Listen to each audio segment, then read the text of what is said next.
உடலுக்கும் உள்ளத்துக்கும் ராஜயோகா சர்வதேச யோகா தினத்தை முன்னிட்டு சிறப்பு நிகழ்ச்சி. சிறப்பு விருந்தினர்களாக இங்கே பிரம்மகுமாரிகளின் மதுரை மாவட்ட துணை மண்டல இயக்குனர் BK உமா அவர்கள் மற்றும் மூத்த ராஜயோகா ஆசிரியர் மற்றும் தன்னம்பிக்கை பேச்சாளர் BK ஆஷா அவர்கள்.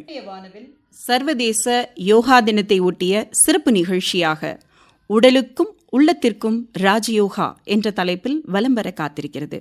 இந்தியா முன்மொழிந்ததை ஏற்று ஐக்கிய நாடுகள் சபை 2014 ஆண்டு ஜூன் 21 சர்வதேச யோகா தினமாக அறிவித்தது.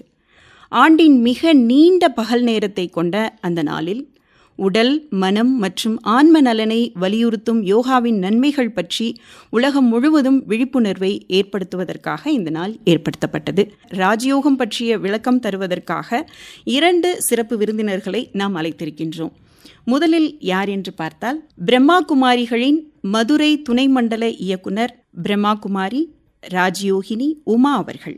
சுமார் 45 வருடங்களுக்கு மேல் ராஜயோகத்தை கற்பித்து வரும் இவர்கள் 300க்கும் மேற்பட்ட ராஜயோகா ஆசிரியர்களை உருவாக்கியிருக்கிறார்கள்.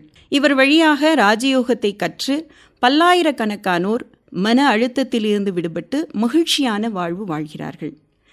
வணக்கம் சகோதரி அவர்களே. வணக்கம் சிஸ்டர். அடுத்ததாக யாரை வரவேற்க காத்திருக்கோம் அப்படின்னு பார்த்தீங்கன்னா, மூத்த ராஜயோகா ஆசிரியர் மற்றும் தன்னம்பிக்கை பேச்சாளர் BK ஆஷா அவர்களை பற்றி சொல்லணும் அப்படின்னா, சுமார் 20 ஆண்டுகளுக்கு மேல் ராஜயோகா ஆசிரியராக இருந்து வரும் இவர்கள் ராஜயோகா பயிற்சிகள், மதிப்பு கல்வி, ஆன்மீக விழிப்புணர்வு மற்றும் மன அழுத்த மேலாண்மை உள்ளிட்ட பல்வேறு தலைப்புகளில் வழிகாட்டி வருகின்றார்கள். அவர்களையும் நமது வானவில் மேடைக்கு வருக என வரவேற்கின்றேன். வணக்கம் சிஸ்டர். வணக்கம் சகோதரி. முதல்ல ஒரு மகிழ்ச்சியான ஒரு விஷயத்தை நாங்கள் உங்களோட பகிர்ந்துக்கணும்னு நினைக்கிறோம். அகில இந்திய வானொலி 90 ஆண்டுகளை கடந்து தன்னுடைய சேவையை செய்து கொண்டிருக்கின்றது. அதே போல் பிரம்மகுமாரிகளினுடைய இயக்கம், பெண்களால் நடத்தப்படக்கூடிய இந்த இயக்கமும் 90வது ஆண்டில் அடியெடுத்து வைத்து அதனுடைய சேவையை செய்து கொண்டிருக்கிறது. இருவருக்குமே டபுள் தமாக்கா மாதிரி வாழ்த்துக்கள். எங்களுக்கும் நீங்கள் சொல்லக்கூடிய வாழ்த்துக்கள், உங்களுக்கு நாங்கள் சொல்லக்கூடிய வாழ்த்துக்கள். இந்த நேரத்தில் நீங்கள் எப்படி ஃபீல் பண்ணுறீங்க? மூத்த சகோதரி அவர்களிடம் கேட்கலாம், துணை மண்டல இயக்குனர் அவர்களிடம் கேட்கலாம். ராஜயோகா தியானத்திலையுமே நீங்கள் கற்றுக் கொடுத்து 90 வருடங்கள் ஆயிடுச்சு, வானொலியும் 90 வருடத்தில் இருக்கிறது. இந்த தருணத்தை நீங்கள் எப்படி உணர்றீங்க? ரொம்ப அழகாக இது ஒரு முன்னேற்ற பாதையை நோக்கி போயிட்டுருக்குது. மக்களுக்கு இது ஒரு நல்ல ஒரு சேவை செய்து கொண்டிருக்கிறது அப்படிங்கிற ஒரு உணர்வு என்பது நான் ஃபீல் பண்ணுறேன். இப்போ ராஜயோகா அப்படிங்கிறது தான் பிரம்மகுமாரிகளினுடைய இயக்கம் கற்றுக் கொடுத்துட்ருக்குறாங்க. அந்த ராஜயோகம்னா என்னன்னு நாங்கள் தெரிஞ்சுக்கலாமா சகோதரி அவர்களே? தாராளமாக தெரிஞ்சுக்கலாம். அனைவருக்கும் இனிய காலை வணக்கம். சகோதரி அவர்கள் ராஜயோக தியானத்தை பற்றி கேட்டார்கள். உலகத்தில் எத்தனையோ விதமான யோகங்கள் என்பது இருக்கின்றது. ஆனால் பிரம்மா குமாரிகள் ஈஸ்வரி விஸ்வ வித்யாலயத்தில் ராஜயோகமானது கற்பித்து வருகின்றது. ராஜயோகம் என்றால் தனக்குத்தானே ராஜாவாக ஆகக்கூடிய ஒரு யோகத்துக்கு பேர் தான் ராஜயோகம். அதாவது சுயத்தை நாம் ஆள வேண்டும், சுய ஆளுமை முக்கியமானது. அது இந்த ராஜயோக தியானத்தின் மூலமாக கிடைக்கின்றது.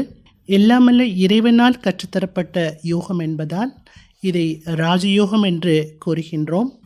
அடுத்ததாக பார்த்தோம் என்றால், அனைத்து யோகத்துக்கும் இது ஒரு தலைச்சிறந்த யோகமாக இருப்பதால் இதை ராஜயோகம் என்று கூறுகின்றோம். இந்த ஒரு யோகத்தில் எல்லா விதமான யோகங்களும் அடங்கியிருக்கின்றது. உதாரணமாக கர்மயோகம், பக்தி யோகம், ஞான யோகம், சகஜ யோகம், புத்தி யோகம், இப்படி அனைத்து யோகத்தையும் உள்ளடக்கிய யோகம்தான் ராஜயோகம்.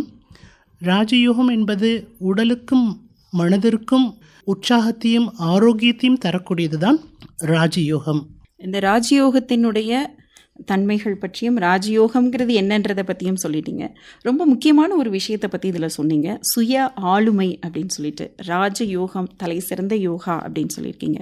சுய ஆளுமையை வளர்க்கிறதுக்கு இந்த ராஜயோகம் எந்த வகையில் உதவி செய்து, அதை எப்படி செய்யணும் அப்படின்னு சொல்லலாமா சகோதரி அவர்களே? ராஜயோகம் என்பது எல்லா விதமான பலனையும் தரக்கூடியது. உடலுக்கு, மனதுக்கு, வாழ்க்கைக்கு, எல்லா விதத்துக்கும் பலனை தரக்கூடியது. ஒரு மனித வாழ்க்கைக்கு முக்கியம் சுய கட்டுப்பாடு. சுய கட்டுப்பாடு என்பது ரொம்ப முக்கியம். இந்த தியானம் செய்யும்போது இயல்பாகவே அந்த சுய கட்டுப்பாடு என்பது வருகின்றது. நம்ம வலுக்கட்டாயமாக தன்னை கட்டுப்படுத்திக்கணுங்கிற அவசியமே இருக்காது. அந்த சுய கட்டுப்பாடு வரத்துக்கு இது ஒரு நாள் மட்டும் இந்த தியான பயிற்சி பண்ணால் போதாது. எப்படி வாழ்க்கையில் நம்ம 3 வேளை சாப்பிடணும், சம்பாதிக்கணும், அதெல்லாம் ஒரு முக்கியமான ஒரு கடமையாக இருந்தால் மட்டும்தான் நம்ம வாழ்க்கை வாழ முடியும். அதே மாதிரி இந்த தியானத்தை செய்யும்போது அந்த சுய கட்டுப்பாடு தானாகவே வந்துடும். அதுக்கு தினமும் ஒரு 15 நிமிடமாவது நேரத்தை ஒதுக்கி அந்த தியான பயிற்சியை நம்ம பண்ணணும். அன்றாட பணிகளை எப்படி நாம் செய்கிறோமோ அதே போல் தியானம்ங்கிறது நம்மளுடைய வாழ்க்கையில் ஒன்றிச்சு இருக்கணும் அப்படிங்கிறத சொல்லியிருக்காங்க. உங்களோட பேசுகிறதுக்காக இணைப்பில் 2 நேயர்கள் காத்திருக்கிறாங்க. அவர்களை சந்தித்தரலாம். வணக்கம். வணக்கம். உங்களுக்கு இனிய காலை வணக்கம் மேடம். வணக்கம் சார். யார் பேசுறீங்க? எங்கேருந்து பேசுறீங்க? திண்டுக்கல் மாவட்டம் வடமதுரை கோபாலகிருஷ்ணன். சொல்லுங்க சார். மேடம் 2 பேரும் இருக்காங்க. 2 சகோதரிகளுக்கும் வணக்கங்க. யோகாசன தின வாழ்த்துக்கள். Thank you brother. யோகாசனம் அப்படின்னு பாத்தீங்கன்னா மனநிலை ஒருநிலைப்படுத்துதல் அப்படின்னு சொல்லுவாங்க. அப்புறம் அதே மாதிரி நான் ஒரு அழிவற்ற ஆத்மா அப்படின்ற மாதிரி ஒரு கான்செப்ட்ல சொல்லுவாங்க. ஆனா இதுல பாத்தீங்கன்னா யோகாசன போட்டிகள் அப்படின்னு சொல்லிட்டு இப்ப கொண்டு வந்திருக்காங்க. இது பாத்தீங்கன்னா போட்டி அப்படின்னு சொல்லி வந்துட்டாலே வெற்றி பெறணும், மற்றவங்களை தோற்கடிச்சு நம்ம முன்னுக்கு வரணும், முதல் இடம் 2வது இடம் அப்படின்னு பிடிக்கணும்னு சொல்லுவாங்க. அப்ப இது யோகாசனத்துல இது சாத்தியமாகுங்களா? இது எந்த மாதிரியான நிலைகள்ல இருக்கு அப்படின்றத பற்றி சொல்லுங்க. நமது மூத்த சகோதரி அவர்கள் பி.கே. உமா அவர்கள் அதற்கான விடை அளிக்கிறாங்க. அதாவது யோகாசனம் என்பது வேறு, யோகா என்பது வேறு. யோகாசனம் என்பது உடலை சார்ந்தது, யோகா என்பது மனதை சார்ந்தது. இன்றைக்கி நம்ம எல்லாரும் என்ன நினைக்கிறோம் அப்படின்னா, யோகா அப்படிங்கிறது கூட உடலுக்கு மட்டும்தான் அப்படின்னு நினைக்கிறோம். ஆனால் அதனுடைய உண்மையான ஒரு கருத்து, யதார்த்தமான ஒரு கருத்து என்னவென்றால், பொருள் என்னவென்றால், யோகா என்பது நாம் இறைவனோடு மனதால் தொடர்பு கொள்வதும் யோகா என்று சொல்லப்படுகிறது. அப்போ உடலுக்கு யோகாசனம், மனதிற்கு யோகா. இறைவனோடு நம்முடைய மனதையும் புத்தியையும் நாம் தொடர்பில் கொண்டு வரும்போது, அவரோடு நம்முடைய மனதும் புத்தியை இணைக்கும் போது அவருடைய சக்தியை நம்ம அடைய முடியும், அவருடைய குணங்களை நம்ம அடைய முடியும். அதனால் நம்ம எல்லாருக்குமே தெரிஞ்ச ஒரு விஷயம், யோகானா ஃபிசிக்கல் ஆசனாஸ், உடற்பயிற்சி, நடைப்பயிற்சி, அது மட்டுமே அப்படின்னு தான் நினைக்கிறோம். எப்படி ஒரு யோகா உடலை வலிமையாக்குது அந்த நடைப்பயிற்சி, உடற்பயிற்சி, அந்த மாதிரி இந்த ஆன்மீக முறையாக செய்யக்கூடிய யோகா என்ற தியானம், யோகா என்றும் சொல்லலாம், தியானம் என்றும் சொல்லலாம், 2த்துக்குமே பொருள் ஒன்று தான். இந்த ஒரு தியானம் பண்ணும்போது, யோகா பண்ணும்போது மனசை நேராக்குது. எப்படி அது உடலை வளைக்கிறோம் யோகாசனத்தில், அந்த மாதிரி இது மனசை வளைக்கிறோம். அந்த மனசை வளைக்கக்கூடிய ஒரு தன்மை என்பது இந்த யோகா மூலமாக நமக்கு கிடைக்கின்றது. போட்டிங்கிறது ஒரு உற்சாகத்தை ஏற்படுத்துறதுக்காக கொண்டு வந்த ஒரு விஷயம் தானே தவிர, நமக்குள்ள அது ஒரு ஈடுபாடு வரணும், விழிப்புணர்வு வரணும் அப்படிங்கிறதுக்காக சொல்லப்பட்டு தானே தவிர, அதை போட்டி என்று நம்ம எடுத்துக்கொள்ள முடியாது. ரொம்ப அழகான ஒரு விளக்கம் கொடுத்தாங்க.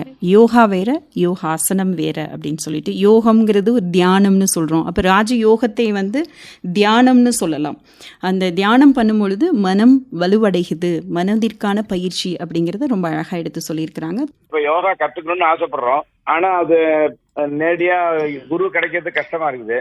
அப்போ நேரடியாக கற்றுக்கிறதுக்கு டிவி பார்த்து அந்த மாதிரி ரேடியோவில் கேட்டு அது மாதிரி அதை ஃபாலோ பண்ணலாமா அப்படிங்கிறது. இப்போ யோகா இப்போ முக்கியமான யோகா, உடலும் உள்ளமும் நல்லா தெளிவாக இருக்கணும், ஆரோக்கியமாக இருக்கணும் அப்படின்னா ரேடியோவில் எங்களுக்கு புரிகிற மாதிரி ஒரு முக்கியமான யோகாக்கள் சொல்லுங்கள். யோகா என்பது நம்ம யாராவது ஒரு ஆசிரியர் அல்லது குரு மூலமாக நம்ம பயிற்சி எடுத்துக்கிட்டு அதுக்கப்புறமா அதை தொடர்ந்து நம்ம பண்ணும்போது தான் சரியாக இருக்கும். அதுக்கான பலனை நம்ம அடைய முடியும். அது உடல் ஆசனமாக இருக்கட்டும், உடல் யோகாவாக இருக்கட்டும், அல்லது மனதிற்கான தியானமாக இருக்கட்டும், 2க்குமே சரியான அந்த ஞானம் என்பது வேணும். ஒரு படிப்புன்னு சொல்கிறோம் இல்லையா, அதுக்குரிய ஒரு படிப்புங்கிறது நம்ம எடுத்துக்கிட்டால் மட்டும்தான் அதை தொடர்ந்து நம்ம இருந்த இடத்துல இருந்தே செய்ய முடியும். பயிற்சியை செய்ய வைக்கிறதுக்கு ஒருத்தர் கண்டிப்பாக தேவைப்படுறாங்க. அது நீங்கள் போய் ரெகுலராக கற்றுக்கிறதுக்கு ஒரு இடத்தை நீங்கள் நாடுறது நல்லது அப்படின்னு சொல்லியிருக்கிறீங்க. இப்போ ராஜயோகம் பற்றி சொல்லும் பொழுது ஒரு கேள்வி வருது. இந்த ராஜயோகம் கற்றுக்கொள்வதனால என்ன நன்மைகள் ஏற்படுது, யாரெல்லாம் கற்றுக்கொள்ளலாம்? சில நேரங்களில் வயது வரம்புகள் சொல்கிறாங்க. இந்த யோகா கற்றுக்கணுன்னா இத்தனை வயதுக்குட்பட்டவங்க தான் கற்றுக்கணும்னு சொல்கிறாங்க. இதை பற்றி விளக்கமாக சொல்ல முடியுமா சகோதரி அவர்களே? ராஜயோக தியானத்தை பொறுத்த வரைக்கும் இந்த தியானம் எல்லா வயதினருமே கற்றுக்கொள்ள வேண்டும். சுருக்கமாக சொல்லப்போனால் சிறுவர்கள் முதல் வயோதிகர் வரை இந்த தியானத்தை பயில்வது அவசியம். ஏன் அப்படின்னா இப்போ எல்லாருக்கும் எல்லா விஷயமும் வருது. சின்னவங்களுக்கு ஒரு பிரச்சனை, பெரியவங்களுக்கு பிரச்சனை அப்படிலாம் கிடையாது. சின்னவங்களுக்கு ஒரு விதமான வியாதி, பெரியவங்களுக்கு ஒரு விதமான வியாதி அப்படிலாம் வருதில்லை. எல்லா வயதினருக்கும் எல்லா விதமான பிரச்சனைகளும் உடலுக்கும் சரி மனசுக்கும் சரி வரத்தான் செய்யுது. இப்போ ராஜயோக தியானம் எல்லோருமே பயில வேண்டியது ரொம்ப முக்கியம். இந்த ராஜயோக தியானமானது வாழ்க்கைக்கு தேவையான அத்தனை நன்மைகளையும் நமக்கு கொடுத்து கொண்டே இருக்கின்றது. உதாரணத்துக்கு இன்றைக்கி நம்ம எல்லாருக்குமே தேவை என்ன? மனசினுடைய ஒரு அமைதி, நிம்மதியான வாழ்க்கை வேணும் அப்படின்னு சொல்கிறோம். அந்த நிம்மதியான வாழ்க்கையை தரக்கூடியது தியானம்தான். அமைதியான மனசை நம்ம கொண்டு வரும்போது ஆட்டோமேட்டிக்காக நம்முடைய மனமானது மனோபலத்தை அதிகரிக்குது. மனசு ஒரு வலிமை கொண்ட மனமாக ஆயிடுறது. அப்போ மனசு அப்படின்னு எடுத்துக்கிட்டோன்னா அதிகமான வியாதி மனசில் தான் இருக்குது. உடல்லையும் வியாதி இருக்குது, மனசுக்கும் வியாதி இருக்குது. அதிகமான வியாதி மனசில் தான் இருக்குது. கவலை இருக்குது, சோர்வு இருக்குது, கோபம் வருது, இப்படி மனம் சம்பந்தப்பட்ட பிரச்சனைகளை எக்கச்சக்கமான பிரச்சனைகள் இருக்குது. அந்த எல்லா பிரச்சனைகளையும் சரி பண்ணணும்னா தியானம் பண்ணாலே போதும். மனப்பிரச்சனை குறையிறப்போ ஆட்டோமேட்டிக்காக உடல் பிரச்சனையும் குறைஞ்சிருது. ரெண்டுமே ஆரோக்கியமாக ஆகிறப்போ நம்முடைய வாழ்க்கை என்னது சிறந்த வாழ்க்கையாக, நம்ம எப்படி வாழ்க்கை சந்தோஷமாக வாழணும்னு விரும்புகிறோமோ அந்த ஒரு மகிழ்ச்சியான வாழ்க்கை கிடைக்கிறது. இன்றைக்கி அமைதியை தேடி தான் ஓடிட்டுருக்காங்க எல்லோருமே. தேட வேண்டிய அவசியம் கிடையாது. ராஜயோக தியானம் நமக்கு என்ன கற்றுக் கொடுக்குதுன்னா, உங்களுடைய இயல்பான குணமே அமைதி. அந்த அமைதிங்கிற குணத்தை நீங்கள் மறந்துட்டீங்க. என்னுடைய குணம் அமைதி என்பதை மறந்துட்டீங்க. ரெண்டாவது, அந்த அமைதியை தொலைச்சிட்டீங்க. தொலைச்ச பொருளை தான் என்ன பண்ணுவோம்? தேடிகிட்டே இருப்போம். அப்போது தொலைஞ்சு போச்சு. அப்போ தியானம் என்ன பண்ணுது? நமக்கு அந்த அமைதியை நமக்கு அடைய வைக்கிறது, அனுபவம் செய்ய வைக்கிறது. எப்போ மனசு அமைதியாக இருக்குமோ அப்போ தான் அது தெளிவாக இருக்கும். மன ஆரோக்கியம் என்பது அது மூலமாக தான் ஏற்படுது. வாழ்க்கையில் நிறைய பண்புகள் நமக்கு ரொம்ப முக்கியமாக தேவைப்படுது. நல்ல குணங்கள் என்பது ரொம்ப அதிகமாக தேவைப்படுது. ஒரு மதிப்பான வாழ்க்கை வாழணும் அப்படின்னா அதுக்கு ஆதாரமே நல்ல பண்புகள். நிறைய நன்மைகள் நம்ம சொல்லிகிட்டே போகலாம். ஆனால் அதை பயிற்சி பண்ணால் மட்டும்தான் அதனுடைய பலனானது நமக்கு கிடைக்கும். ராஜயோகானா என்னன்னு ஒரு அறிமுகம் கொடுத்ததோடு இதை பண்ணுறதுனால நமக்கு மனதிற்கு எவ்வளோ ஒரு மகிழ்ச்சியையும் நல்ல ஆரோக்கியத்தையும் தருதுன்றதையும் சொல்லியிருக்கீங்க. மன ஆரோக்கியம் இருந்ததுன்னா ஆட்டோமேட்டிக்காக நமக்கு உடலினுடைய ஆரோக்கியமும் வரும்னு சொல்லியிருக்கீங்க. இனி தியானம் ஒரு நாளைக்கு மேடம் எவ்வளவு நேரம் பண்ணணும், எந்தெந்த டயத்துல பண்ணுனா இறைவன் அடையலாம் என்பது எங்களுக்கு கொஞ்சம் கேள்வி சந்தேகமா இருக்கும். அதை கொஞ்சம் விளக்கமா சொல்லுங்க. தியானம் செய்கிறதுக்கு ஒரு சிறந்த நேரம் எது எடுத்துக்கிட்டோன்னா அந்த அதிகாலை பிரம்ம முகூர்த்த நேரம். கண் விழிக்கும் போது கடவுளோட நினைவில் நம்ம எழுந்திருக்கும் போது அன்றைய நாள் முழுவதும் ஆரோக்கியமாக இருக்கும். சந்தோஷமாக தெளிவாக நம்முடைய கடமைகளை செய்ய முடியும். கடமை செய்து கொண்டே கடவுளை நினைப்பது தான் இந்த ராஜயோகத்தினுடைய முக்கியமான ஒரு நோக்கமாக இருக்கிறது. அந்த அதிகாலைக்கு அப்புறமா நீங்கள் ஒரு அரை மணி நேரம் பண்ணலாம் அதிகாலையில். அதுக்கப்புறமா உங்களுக்கு எப்போல்லாம் டைம் எடுக்கோ ஒரு 5 நிமிஷம் 10 நிமிஷம் அந்த மாதிரி தியானம் பண்ணலாம். அதுக்கப்புறம் மாலை நேரம்னு எடுத்துக்கிட்டிங்கன்னா 6:30 மணிலேருந்து 7:30 மணி வரைக்கும் அந்த நேரம் நீங்கள் தியானம் பண்ணிங்கன்னா நல்லாயிருக்கும்.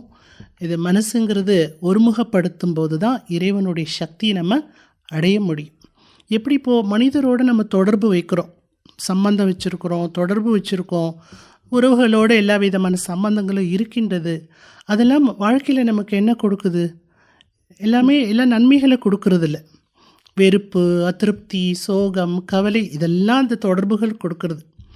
ஆனால் நாம் தியானம் பண்ணும்போது இந்த உடலை மறந்து இந்த உடலை இயக்கி கொண்டிருக்கின்ற ஆத்மா அப்படிங்கிற ஒரு சக்தியை தன்னைய உணர்ந்து இறைவனோட தொடர்பு கொள்ளும்போது அவருடைய இந்த தொடர்பு நமக்கு வாழ்க்கைக்கு தேவையான மகிழ்ச்சி, அமைதி, திருப்தி எல்லா விதமான பலன்களையும் கொடுக்குது. இறை சக்தியை நம்ம அடைய முடியும்.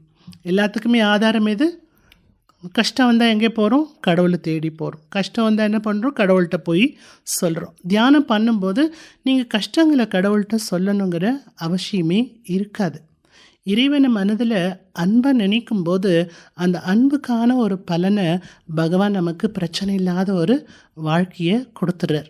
அதாவது ஃபோனுக்கு நம்ம சார்ஜ் ஏற்றிக்கிற மாதிரி நம்மளுடைய எண்ணங்களையும் மனதையும் வந்து இறைவனோடு நம்ம இணைக்கும் போது நம்மளுடைய மனதிற்கு சக்தி கிடைக்கும் அப்படிங்கிறத புரிஞ்சுக்கலாம் அப்படின்னு கண்டிப்பாக நீங்கள் சொல்லும் போது எங்களுக்கு புரிய வருது.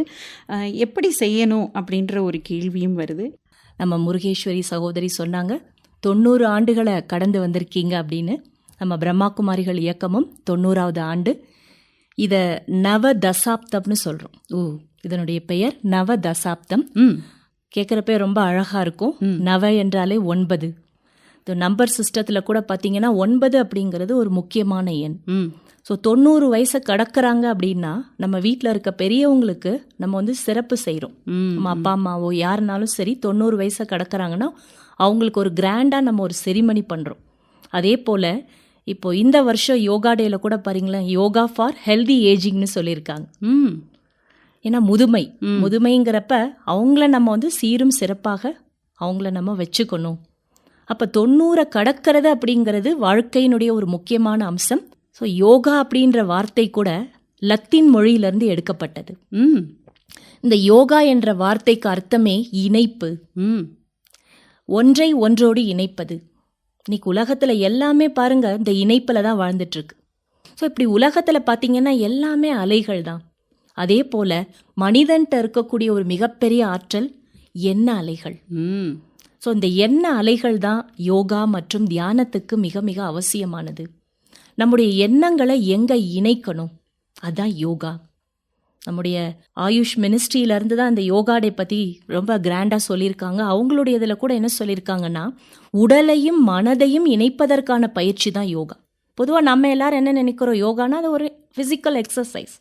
பட் யோகான்றதுக்கான அர்த்தம் லத்தீன் மொழியில் சொல்லப்பட்டதாக இருந்தாலும் நம்ம பாரத தேசத்தில் பழமையான யோக முறை, திருமூலர் சொன்ன யோகமாக இருந்தாலும் எல்லா யோகத்திலையும் அவங்க சொல்கிறது உடலையும் மனதையும் இணைப்பதற்கான பயிற்சி.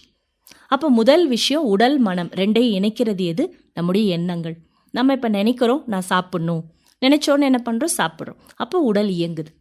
இது ஒரு வகையான இணைப்பு. இது முதல். அடுத்து இரண்டாவது, இன்னொன்றோடு நம்முடைய மனதை இணைக்கணும். எப்போவுமே ஒரு ஆற்றல் என்பது உயர்ந்த இடத்துல இருந்து தான் கீழே இருக்க இடத்துக்கு கிடைக்கிது. அதே போல தான் நாம் தியானத்தில் நம்முடைய மனதை ஒரு உயர்ந்த ஒரு சக்தி, உயர்ந்த ஒரு ஆற்றல், அந்த ஆற்றலோடு இணைப்பது.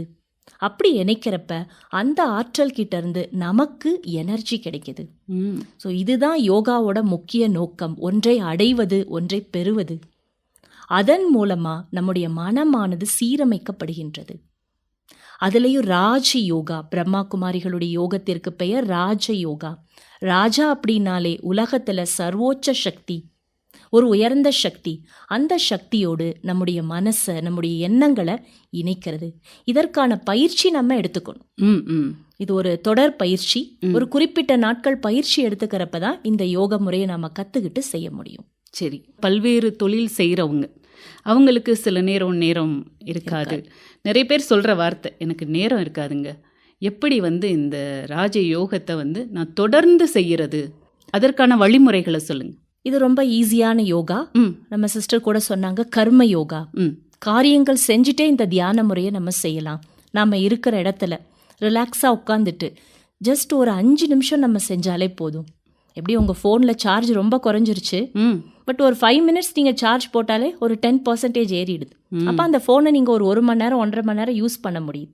அதே போல் நாம் இருக்கிற இடத்துல நம்முடைய எனர்ஜி லெவலை ரைஸ் பண்ணிக்கிறதுக்கான ஒரு ப்ராக்டிஸ் இந்த யோகா. ஷார்ட்டாக ஒரு தியான பயிற்சியை நம்ம எடுத்துக்கலாம்.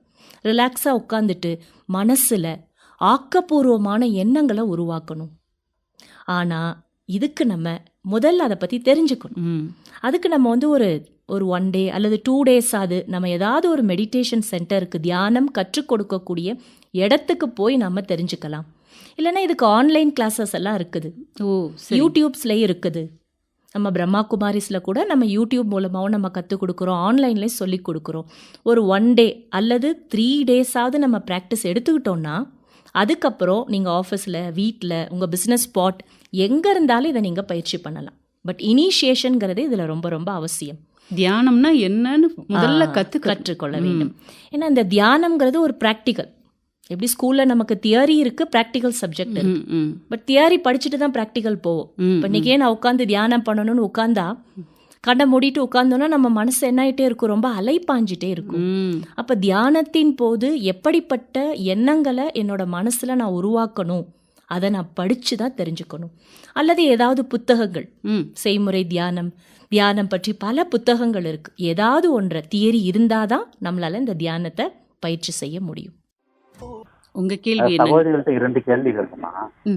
அதாவது நம்ம திருமூலர் சொல்வது பார்த்தீங்கன்னா, நியமம் ஆசனம் பிரணாயாமம் பிரத்யாரணை தவம் சமாதி சொல்லப்படுது. அந்த மாதிரியான நம்முடைய ராஜயோக கடைபிடிக்கப்படுகிறதா? இன்னொன்று பார்த்தீங்கன்னா, உணவு கட்டுப்பாடு பார்த்தீங்கன்னா ராஜயோக பயிற்சி நுழைக்கிற பொழுது பார்த்தீங்கன்னா மிகவும் பார்த்தீங்கன்னா கடைபிடிக்கப்படுகிறது. அடுத்தவர் வீட்டில் சென்று சாப்பிடக்கூடாதுன்னு சொல்றாங்க. சாப்பிடும் உணவுகளில் பார்த்தீங்கன்னா ஒரு கஷ்டப்படும் சொல்றாங்க. அது ஏன் அந்த கட்டுப்பாடு உணவு யோகத்திற்கான தொடர்பு என்னன்னு சொல்லுங்க. திருமூலர் சொன்னது பிரதர் சொன்னாங்க இல்லையா, அது நம்ம ராஜயோகத்துல இருக்கு. திருமூலர் சொன்னது நம்ம எல்லாருக்குமே தெரியும். ஆகையால நான் ராஜயோகத்துல இதை ஞானம், யோகா, தாரணை மற்றும் சேவை அப்படின்னு சொல்றோம். ஸோ ஏற்கனவே நம்ம சொன்னது போல தான் ஃபஸ்ட்டு தியானம்ங்கிறது ஒரு ப்ராக்டிக்கல் சப்ஜெக்ட். அதுக்கு முன்னாடி நமக்கு தியரி வேணும். அப்போ ஞானம் என்பது என்னென்னா தெளிவு. நிறைய பேர் ஞானம்னா என்ன நினைக்கிறாங்க, ஏதோ அது ஒரு பெரிய விஷயம், ஒரு எலிவேட்டட், அது ஒரு சன்னியாசிகள் அப்படின்னு நினைக்கிறாங்க. பட் ஞானம் அப்படின்னா என்ன அப்படின்னா, எந்த ஒரு விஷயத்தையும் நம்ம தெளிவாக புரிஞ்சுக்கணும். அப்போ தியானத்தை பற்றி முதல்ல தெளிவாக இருக்கணும். அதை தான் திருமூலரும் சொல்லியிருக்கிறார். அடுத்து யோகான்றது தியானம், மனதை இணைப்பதற்கான ஒரு பயிற்சி. அப்போ நாம் எப்போ தெளிவடைகிறோம், அப்போ நம்ம மனசு சுத்தமாகுது. சுத்தமானதுக்கு அப்புறம் தான் எங்கே இணைக்கணும் அப்படின்ற ஒரு இதே நமக்கு தெரிய வருது. அப்போ நம்ம மனசை நம்ம இணைக்கிறோம். மனசை இணைச்சதுக்கப்புறம் தாரணை அப்படின்றது என்னன்னா தர்மம், அதாவது கொள்கைகள். நம்ம வாழ்க்கையில் எப்படிப்பட்ட கொள்கைகளை கடைப்பிடிச்சு நம்ம வாழ்க்கையை எப்படி ஒரு உயர்வான வாழ்க்கையாக வாழணும். இப்போ ஒவ்வொருத்தரும் சொல்கிறப்ப என்ன சொல்கிறோம், இவங்க இந்த கொள்கையை கடைப்பிடிச்சாங்க, அஹிம்சை அது ஒரு கொள்கை. இப்படி வாழ்க்கையில் பல கொள்கைகள் இருக்குது. அதை தான் இங்கே தாரணைன்னு சொல்கிறோம். அப்போ நம்ம லைஃப் எப்படி இருக்கணும், ஒரு தாரணை நிறைஞ்ச வாழ்க்கையாக இருக்கணும். அப்போ யோகாசனங்கள் பண்ணுறப்பையும் நம்ம மனசு என்னாகுது அப்படின்னா, நல்ல விஷயங்களே வாழ்க்கையில் கடைப்பிடிக்கணும் அப்படின்ற ஒரு ஒரு கட்டுப்பாடு நமக்குள்ளே தானாகவே வந்துடும். ஆகையால தான் நம்முடைய முன்னோர்கள் உடலுக்கான யோக முறையில் அதிக கவனம் கொடுத்தாங்க. அவங்களே என்ன சொல்லியிருக்காங்கன்னா, உடலை வளைத்தால் மனதை வளைக்கலாம். ஸோ அவங்களோட ஃபர்ஸ்ட் ஸ்டெப்பே என்ன, ஆசனங்கள் மூலமாக தான் அவங்க மனசை வளைச்சாங்க. ஆனால் இன்னைக்கு நம்ம எல்லாரால அந்த உடலை வளைச்சு சில பயிற்சிகள் எல்லாம் செய்ய முடியல. சிஸ்டர் சொல்ற மாதிரி வேலையை நம்மளால செய்ய முடியல. ஏன்னா இன்னைக்கு உடலுடைய பவர் குறைஞ்சிருச்சு. ஸோ இப்படிப்பட்ட சூழ்நிலையில நாம ராஜயோகால மனதை வளைத்து உடலை வளைப்பதற்கான பயிற்சியை கொடுக்குறோம். சரி, அப்போ ஆட்டோமேட்டிக்கா உடலும் நம்முடைய கட்டுப்பாடுல வந்துடும். ஆனா அதுக்கு இந்த முக்கியம் தாரணை. இப்பதான் சகோதரர் கேட்ட அந்த 2வது கேள்வி, உணவு கட்டுப்பாடு நான் இதுல சொல்ல விரும்புறேன்.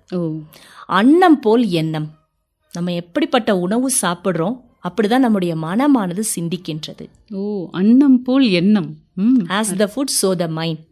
அப்ப நம்முடைய எண்ணங்கள் என்ன ஆயிட்டே இருக்கும்னா, உணவு மாறுறப்ப எல்லாமே மாறிக்கிட்டே இருக்கும். ஆனா நாம ஒரு கட்டுப்பாடா பிரம்மா குமாரிகள்ல நீங்க இப்படிதான் சாப்பிடணும், இப்படிலாம் சாப்பிடக்கூடாது அப்படின்னு சொல்றது இல்ல. சகோதரர் சொன்னாங்க இப்படி நீங்க சொல்லப்படுதீங்க அப்படின்னு. பட் நாங்க என்ன சொல்றோம்னா, இப்படி இருந்தா நல்லது, உங்களால எவ்வளவு முடியுமோ அதை செயல்ல கொண்டு வாங்க. இப்படிதான் இருக்கணும் அப்படின்றது இல்ல, இப்படி இருந்தா நல்லது, இதை எவ்வளவு முடியுமோ நீங்க செயல்ல கொண்டு வாங்க. நம்ம மகாபாரத கதை தெரியும், நம்ம எல்லாருக்குமே நல்லா தெரிஞ்ச ஒரு உதாரணம் உணவுக்கு. கிருஷ்ணர் தூது வருவார். பொதுவா தூதுவர்கள் பாருங்க, எதிரி நாட்டு மன்னவரோட வீட்டுல சாப்பிட மாட்டாங்க. ஏன்னா உண்ட வீட்டுக்கு 2கம் செய்யக்கூடாது. ஆகையால துரியோதனன் என்ன பிளான் பண்ணுவார் அந்த கதை மகாபாரதத்துல, எப்படியாவது கிருஷ்ணர் இங்க சாப்பிட வச்சுட்டோம்னா நம்ம சொல்றத அவர் கேட்பாரு. ஆனா அவர் என்ன பண்ணுவாரு, விதுரர் வீட்டில தான் போய் சாப்பிடுவார். அங்க எளிமையான உணவு தான், ஆனா அவர் அங்கதான் சாப்பிடுவார். ஏன்னா நம்ம சாப்பிடுறப்ப நம்முடைய மனநிலை மாறுகின்றது. இது கண்டிப்பாக, இதுக்கு நிறைய உதாரணங்கள் இருக்கு, நிறைய கதைகள் இருக்கு. நமக்கு அதெல்லாம் இப்ப சொல்ற அளவுக்கு நமக்கு நேரம் இல்லை. ஆனாலும் நாம கவனம் கொடுக்க வேண்டியது உணவுல. சாத்வீக உணவு, சுத்தமான உணவு, அதுலயும் சுத்தமான மனநிலையில சமைக்கப்பட்ட உணவு. சமைக்கிறப்ப நம்ம குடும்பத்தினருக்காக நல்ல எண்ணங்களோடு சமைக்கணும். இன்னைக்கு நம்ம சிலர்கிட்ட என்ன ஒரு பழக்கம் இருக்கு அப்படின்னா, நம்ம சிலர் டிவி பார்த்துட்டே சமைக்கிறாங்க. வீட்டில் இருக்கக்கூடிய கஷ்டங்களை பேசிக்கிட்டே சமைக்கிறாங்க. செல்ஃபோன் பார்த்துட்டே செல்ஃபோனை முடிஞ்சா உள்ளே போட்டுடுறாங்க, அந்த மாதிரிலாம் சமைக்கிறாங்க. அது இப்போ யூடியூப்ல ஏதாவது ஒரு விஷயத்த பார்த்து செய்யறாங்க, அது வேற விஷயம். ஒரு சமையல் எப்படி செய்யணும் அப்படின்றது. டிவியில ஒரு தேவையில்லாத விஷயத்த பார்த்துட்டே சமைக்கிறப்ப அந்த வைப்ரேஷன்ஸ், அந்த அதிர்வலைகள், ஏன்னா உணவுக்கு குறிப்பாக காய்கறிகள் தண்ணீரை பயன்படுத்தாம நம்ம உணவு சமைக்கிறதே இல்லை. காய்கறிகளுக்கும் தண்ணீருக்கும் அதிர்வலைகளை கிரகிக்கக்கூடிய ஆற்றல் அதிகமா இருக்கு. நீங்க என்ன நினைக்கிறீங்க அதை அப்படியே அப்சர்வ் பண்ணிடும். அது சாப்பிட எப்படி உணவு வயிற்றுல போய் விழுகுது, அதே போல நம்ம உடல்ல இருக்க ஒவ்வொரு செல்லுக்கோ அந்த சமைக்கிறவங்களுடைய மனநிலை அது போய் சேருது. ஆகையால அன்னத்துக்கும் எண்ணத்துக்கும் மிக நெருங்கிய தொடர்பு இருக்கு. இதை நம்ம சரி பண்ணாதான் நம்ம லைஃப் நல்லா இருக்கும். அடுத்துதான் இந்த 4வது சேவை. நம்ம நல்ல விஷயங்களை கடைபிடிக்க ஆரம்பிச்சிட்டாலே நம்ம மனசுல சேவை மனப்பான்மை வந்துடும். எல்லாருக்கும் நம்ம நல்லது செய்ய ஆரம்பிச்சிருவோம். வாழ்க்கையே எதுக்காக? எல்லாருக்காக வாழ்றதான் வாழ்க்கை. ஆமாம். ஸோ அதுதான் இந்த 4வது, ஞானம், யோகா, தாரணை, சேவை. நேயர்களும் நல்லா இருக்கணுன்ற நோக்கத்துல தான் உடலுக்கும் உள்ளத்துக்கும் ராஜயோகம் நிகழ்ச்சியில் தெளிவு, யோகா, தாரணை, சேவை இப்படின்னு பல விஷயங்கள் நம்ம நேயர்களுக்கு எடுத்து சொல்லிட்டு இருக்கீங்க. இந்த ராஜயோகத்தினால நிறைய நன்மைகள் உண்டு அப்படின்லாம் சொன்னீங்க. மனோபலம் எல்லாருக்கும் கிடைக்கும் அப்படின்லாம் சொன்னீங்க. ராஜயோகத்தை எப்படி கற்றுக்கிறது மேடம்? ராஜயோகத்தை கற்றுக்கிறதுக்கு நம்முடைய பிரம்மா குமாரிகளில் ஒரு 7 நாள் அடிப்படை பயிற்சி வகுப்பு இருக்கு. 7 days பேசிக் கோர்ஸ். சரி. நீங்கள் எந்த பிரான்ச்சுக்கு, ஏன்னா இது ஒரு இன்டர்நேஷனல் ஆர்கனைசேஷன், நீங்கள் வேர்ல்டில் எங்கனாலும் போய் இதை கற்றுக்கலாம். இது முற்றிலும் இலவசங்களா? ஆமாம், ஃப்ரீ ஆஃப் காஸ்ட் தான். சரி. எங்கே போனாலும் ஒரு 7 days ஒரு அடிப்படை கிளாஸஸ் எடுக்கிறோம். ஒரு நாளைக்கு நீங்கள் 35லேருந்து ஒரு 40 நிமிஷம் இதுக்கு ஸ்பெண்ட் பண்ணாலே போதும். இந்த 7 நாள் முடியாதவங்களுக்கு ஒரு கேப்சியூல் மாதிரி 3 daysம் எடுக்கிறோம். ஸோ இந்த 3 daysல வர்றப்ப நீங்கள் ஒரு 45 minutes கொடுக்கணும். சரி. ஸோ இதில் நம்ம அடிப்படையான விஷயங்கள் ABCD சொல்லி கொடுத்துருவோம். ஓ. அதுக்கப்புறம் நம்மளே என்ன பண்ணிக்கலாம்னா டெவலப் பண்ணிக்கலாம். இதில் நம்ம கவர் பண்ணுறது ஒரு 3 விஷயங்கள். இந்த 7 days கோர்ஸாக இருக்கலாம் அல்லது 3 days கோர்ஸாக இருக்கலாம். இதில் 3 விஷயங்கள். அதில் ஃபர்ஸ்ட் செல்ஃப். நாம் நம்மளை பற்றி தெரிஞ்சுக்கணும். நம்ம லைஃபோட ஒரு பெரிய கொஸ்டின் என்னென்னா, நான் யார்? ஹூ ஆம் ஐ? இது ரொம்ப ரொம்ப அவசியமானது. பெரிய பெரிய மகான்கள் சொல்லியிருக்காங்க, நான் யாருன்னு சிந்தனை பண்ணுங்க, நாங்களாம் சிந்தனை பண்ணோம் அப்படின்னு. ஸோ இது நம்ம லைஃபுக்கு முக்கியமானது, இந்த நான் யார் அப்படிங்கிறது. அடுத்து 2வது, நம்ம தியானத்தில் முக்கியமான இணைப்பை பற்றி நம்ம தெரிஞ்சிட்டோம். அப்போ யாரோடு நம்ம மனசை இணைக்கிறோம்? ஒரு உயர்ந்த ஒரு ஆற்றல், உயர்ந்த ஒரு சக்தி. அந்த சக்தி எது? அவரோடு, அந்த சக்தியோடு நம்மளை நம்ம எப்படி இணைக்கிறது? ஸோ அதுதான் 2ஆம். அடுத்து 3வது, இந்த பிரபஞ்சம். ஏன்னா இந்த உலகத்தில் நம்ம வாழ்ந்துட்டு இருக்கிறோம். இந்த பிரபஞ்சம் எப்படிப்பட்ட ஆற்றல்களை உடையது? இந்த பிரபஞ்சத்தோடு நாம் எப்படி நம்முடைய இணைப்பை உருவாக்கிக்கிறது? பிரபஞ்சத்துக்கு எப்படி நாம் வழங்குவது? பிரபஞ்சத்திடமிருந்து எதை பெறுவது? இந்த 3 சப்ஜெக்டை நாம் தெரிஞ்சுக்கிட்டு தான் தியானமே செய்வோம். இதுதான் இதற்கான அடிப்படை வகுப்புகளில் நம்ம எடுக்கிறோம். சரிங்க, ரொம்ப அருமையாக சொன்னீங்க. அடிப்படையாக நம்ம நேயர்கள் ராஜயோகத்தை பற்றி தெரிஞ்சுக்கணும்னு ஆசைப்படுற விஷயம் நீங்கள் சில வார்த்தைகள் சொல்லும். இதில் மிக முக்கியமானது நான் சொன்னது போல் நான் யார், இதுதான் ரொம்ப அவசியம். நம்மளை பற்றி நாம் சிந்தனை பண்ணி பார்க்கணும். அகத்தாய்வு, செல்ஃப் இன்ட்ராவர்ஷன். அப்படி நம்ம சிந்தனை பண்ணுறப்ப நமக்கு கிடைக்கக்கூடிய ஒரு தெளிவு, பதில்னு இதை சொல்கிறதில்ல, தெளிவு என்னென்னா, நான் என்பது இந்த உடலை இயக்கக்கூடிய ஒரு ஆற்றல். பொதுவாக பாருங்க, இந்த உடலை சொல்கிறப்ப என்னுடைய உடல் அப்படின்னு தான் நம்ம சொல்கிறோம். அப்போ நான் என்பது என்ன? ஒரு ஆற்றல், அதாவது உயிர். ரொம்ப எளிமையாக சொல்லணும்னா உயிர். இப்போ யாராவது தவறிட்டாங்கன்னா என்ன சொல்கிறோம்? அவர் போயிட்டாரு, உயிர் பிரிஞ்சிருச்சுன்னு சொல்கிறோம். அந்த உயிர்ங்கிறது ஒரு அற்புதமான ஆற்றல், ஒரு அழிவற்ற ஆற்றல். அதை தான் ஆன்மீகத்தில் ஆத்மான்னு சொல்கிறோம். அப்போ நான் என்பது ஒரு ஆத்மா, ஒரு அழிவற்ற ஒரு சக்தி. அப்போ அந்த சக்தியை நாம் உணர்றப்ப இந்த உடல் என்பது அழியக்கூடியது, அதாவது நிரந்தரம் இல்லாதது. ஆனால் இந்த உடலும் முக்கியமானது. இந்த உடலை நான் என்ன பண்ணணும்? கருவியை நான் சரியாக வச்சுக்கணும். இப்போ வீட்டில் பலவிதமான கருவிகள் வச்சுருக்கோம், அதனால தான் வேலை ஈஸியாக நடக்குது. அந்த கருவியை அப்பப்போ மெயின்டைன் பண்ணுறோம். அதே போல தான் உடல் என்ற கருவியை நான் சரியாக பராமரித்து வைத்துக்கொள்வதற்கு நான் ஆத்மா என்பதை உணர வேண்டியது ரொம்ப அவசியம். அப்போ தியானத்தின் மூலமாக நான் ஆத்மான்றதை நம்ம உணர்றோம், பயிற்சி செய்கிறோம், ஆத்ம சக்தி அதிகரிக்கிறோம். அடுத்து எக்ஸசைஸ் பண்ணுறோம், ஆசனங்கள் பண்ணுறப்ப உடலை ஒரு கட்டுக்கோப்பாக வச்சுருக்கிறோம். அப்போ இந்த 2ம் சரியாக இருக்கிறப்ப தான் நம்ம வாழ்க்கை நல்லா இருக்கும். இதற்கான பயிற்சிகள் ராஜயோகத்தில் கொடுக்குறோம். அடுத்து 2வது, இறைவனோடு. ஃபஸ்ட்டு சிஸ்டர் சொன்னாங்க, முருகேஸ்வரி சகோதரி, அதான் நம்ம சார்ஜ் போட்டுக்கிறது தான் அப்படின்னு. எப்படி மொபைலை நம்ம சார்ஜ் போடுறோம், அது போல் மெடிடேஷனில் நம்ம மைண்டை இறைவனோடு கனெக்ட் பண்ணுறோம், அவர்கிட்ட இருந்து ஆற்றல் கிடைக்குது, அது ஒரு சார்ஜ், அதுதான் மெடிடேஷன். ரொம்ப ஆற்றல் மிக்க விஷயங்களை பேசிகிட்டு இருக்கோம். ரொம்ப நன்றி. இன்னும் ராஜயோகத்தை பற்றி விவரமாக நம்ம நேயர்கள் தெரிஞ்சுக்கணுன்னா உங்கள் அலைபேசி எண் அல்லது தொலைபேசி எண் நீங்கள் கொடுக்கலாங்க சிஸ்டர். நம்முடைய மதுரையினுடைய நம்பர் நான் கொடுக்குறேன். நீங்கள் அங்கே கேட்டுட்டிங்கன்னா நீங்கள் எந்த ஊரில் இருந்தாலும் உங்களோட ஊரில் இருக்கக்கூடிய அட்ரஸ் டீட்டெயில்ஸ் நீங்கள் வாங்கிக்கலாம். 04522640-615. அதே போல் நீங்கள் கூகுளில் போயிட்டு பிரம்மா குமாரிஸ்ன்னு, இப்போ நீங்கள் உங்கள் ஊர் போடின்னு வச்சுக்கோங்க, பிரம்மா குமாரிஸ் போடின்னு போட்டிங்கன்னா உங்களோட கான்டாக்ட் அட்ரஸ் டீட்டெயில்ஸ் எல்லாமே உங்களுக்கு கிடைச்சிரும். நன்றி. உங்கள் எல்லாரும் இன்றைக்கி சந்தித்தோம்.